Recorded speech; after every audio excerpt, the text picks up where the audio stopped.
volunteer system that has been set up. There's all sorts of people. You can see them over there in the distance.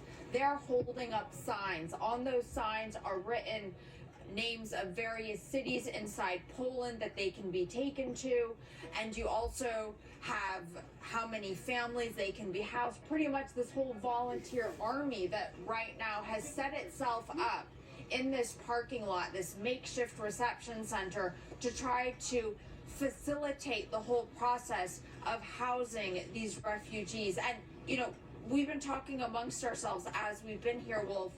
I mean, just think about it. 4 or 5 days ago, all these families were in their homes.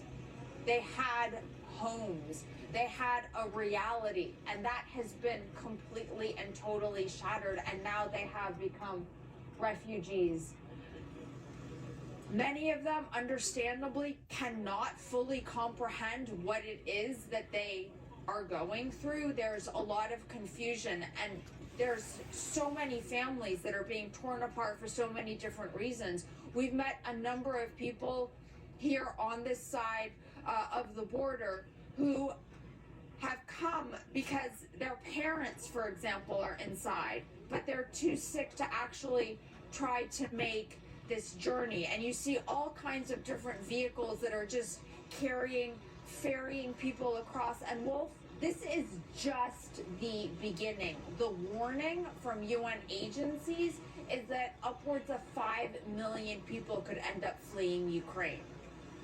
Yeah, it's a horrendous situation. And so many of those people who have gotten out, tens of thousands of them so far, as you correctly point out, are women and children, because the men in Ukraine from age 18 to 60 are not allowed to leave. They may need to be armed and ready to fight the Russians. Arwa, we'll get back to you soon. Arwa's in Poland, right on the border with Ukraine. I want to go to our senior international correspondent, Fred Pleitgen, right now. He's on the Russian side of the border with Ukraine. Fred, I understand you're seeing Russia sending in heavy arms into Ukraine right now. What are you seeing? What are you hearing? What's the latest?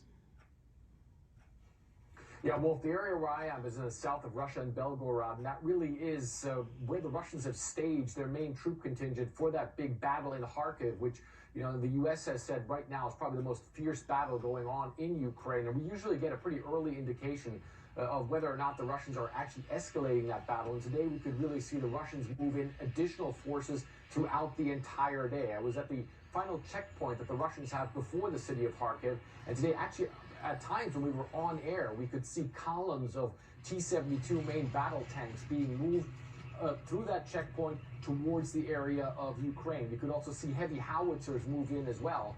And one of the things, you know, that some people find extremely troubling is that we also saw a big war weapon, a TOS-1 flamethrower, which is actually a multiple rocket launcher that launches thermobaric rockets that essentially, when they land, incinerate everything and suck the lungs out of people.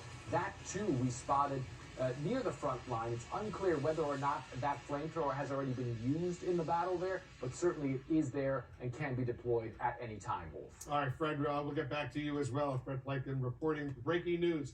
Here in our special edition of the Situation Room continues next. Once again, Russia sending in more weapons to Ukraine, including some that threaten to take the war to a terrifying new level of human suffering. To your eyes.